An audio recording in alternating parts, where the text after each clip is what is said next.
ભરૂચમાં ગણેશ વિસર્જન દરમિયાન ગણેશ પ્રતિમાઓ પરથી ફૂલહાર તેમજ શણગાર એકત્રિત કરવાની કામગીરી રાષ્ટ્રીય સ્વયંસેવક સંઘના સેવકો દ્વારા કરવામાં આવી હતી। ભરૂચમાં 3 સ્થળે ગણેશ વિસર્જન માટે કૃત્રિમ કુંડ બનાવવામાં આવ્યા હતા, જ્યાં ગણેશ પ્રતિમાઓનું વિસર્જન કરવામાં આવી રહ્યું હતું।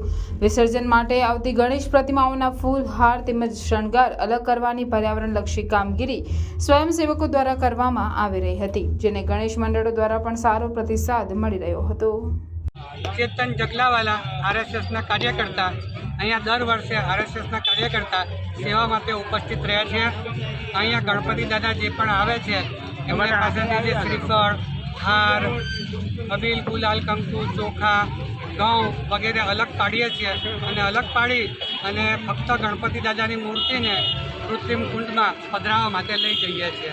આ રીતની સેવા દર વર્ષે આરએસએસના કાર્યકર્તાઓ કરતા હોય છે। આ પૂજાપાના જે પણ કંઈ પૂજાપો છે તે ભરૂચ નગરપાલિકા એ લઈ જાય છે અને ભરૂચ નગરપાલિકા થકી એની સગવડ કરતા હોય છે।